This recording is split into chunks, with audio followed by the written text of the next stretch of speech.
Hi seamstress, welcome back to my channel. In today's video we shall be drafting a pattern for this skirt.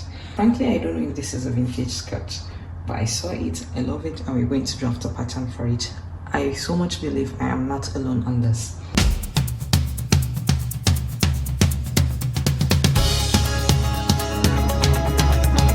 So this here is our skirt block, and as you can see, it is indicated here to be our center front. This is a dot, and for the purpose of this skirt, this basic skirt block was cut on fold. So this is what we have here.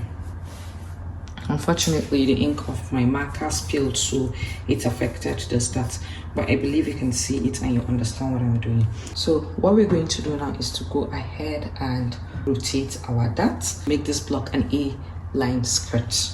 We're going to take a measurement from our center front like this, from here to our dot point here. Whatever we have, we're going to go ahead and implement it at the hem of our skirt.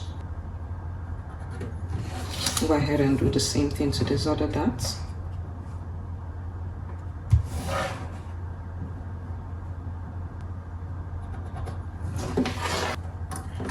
I'm going to be working with a pencil for now.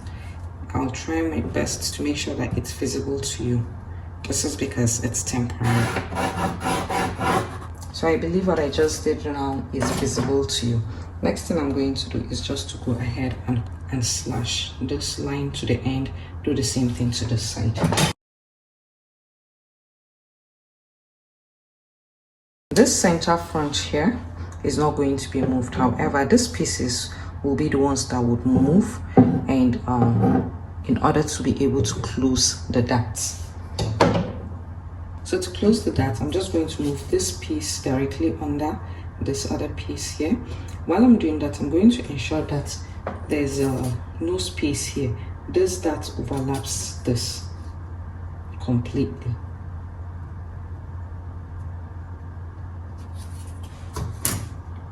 Then I'll hold it down with a tip.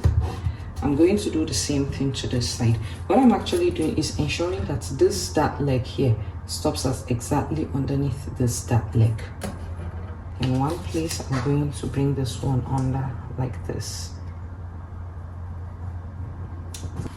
Then I'll go ahead and hold it down with a tip like this. So here it is. I have gone ahead and closed the space we created here by placing a piece of paper under each side of the opening. Now to finish off this waist, because as you would notice, it's not curved, it's kind of crooked around this area. So what I'm going to do is just go ahead and place a piece of paper under. Then using a curve, I'm going to go ahead and redraw the waist area. I'll just use a curve around here like this, just so I would have a curve here and not a square.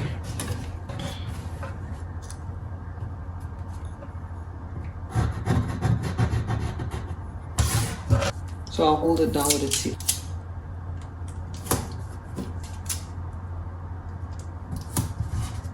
So this is what we have. Now to create our style line.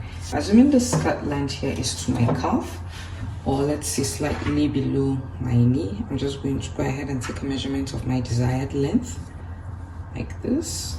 Or alternatively, divide this entire measurement into 3. Mark something you want like this, at this point here.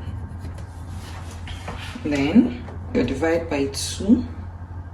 You go ahead and implement it somewhere higher. That's if you're dividing by 3. So using a curve now, I'm just going to go ahead and connect this mark and this mark.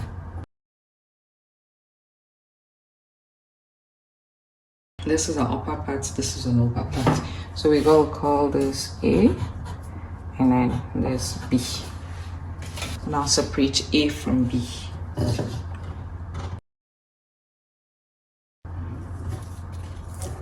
Keep A aside, and we'll now work with B. With B, we're just going to go ahead and draw slash lines.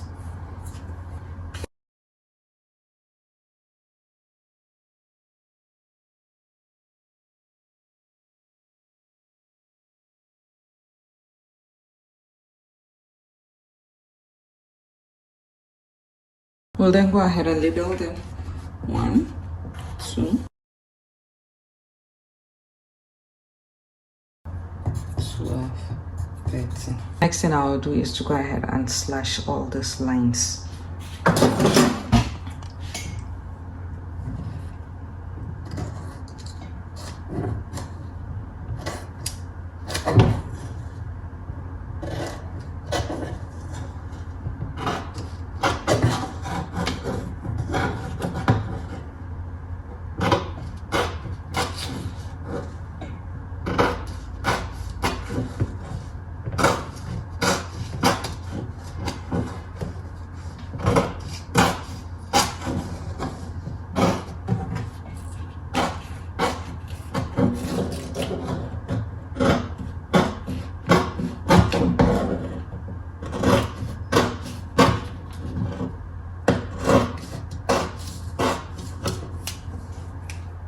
So now we're going to just go ahead and spread it. We're going to start with 1, like this. Hold it down with a tip. Then we'll go ahead and do the exact same thing with the rest. Now after placing 1, you take a measurement of how wide you want your skirts to be. You then go ahead and place that like this from 1. Whatever your measurement is, you mark like this. Then you go ahead and place 2.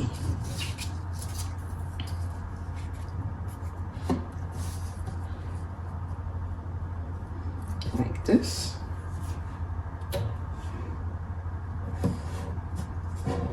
Then you measure 3 and do the exact same thing as well. And on and on and on until you exhaust your pieces. So here, this is what I have after spreading. So you just do is cut everything out.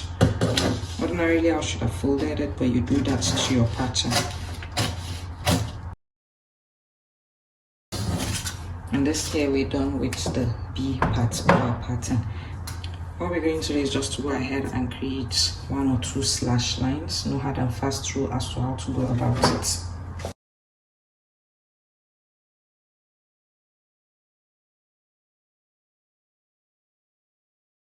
We're going to slash from this end here to this end.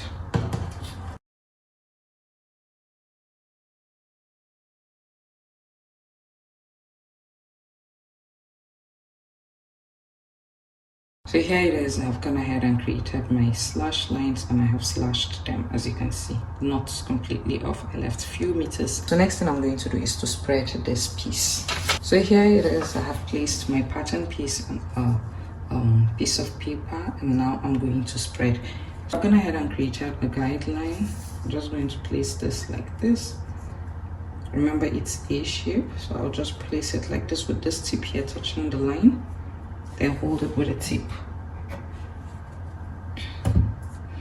Next, I'll just go ahead and spread this like this. From this piece to this piece, the distance between the pieces should be, let's say, between 3 to 5 inches. Hold this other one with a tip as well.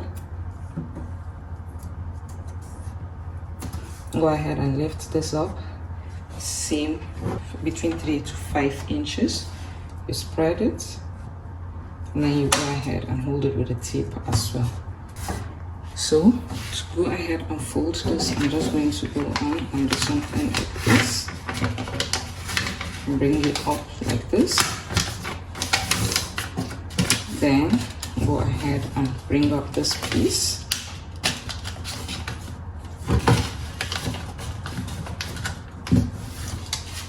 You then trim off the excess.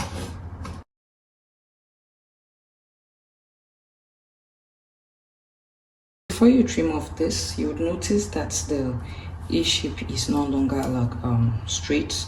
It's kind of curved inwards. So I'm just going to use this to even it out. Like you already know, there are no crooked lines in pattern draft.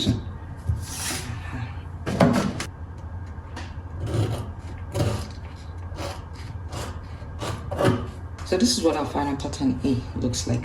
After you might have cut this on your fabric, added allowance and everything, when you're going to pull your fabric, because you're going to create a gathered stitch around here, and then you pull the stitch together to create gathers. When pulling the stitch, ensure that you pull upwards like this, the way we folded, not downwards, upwards.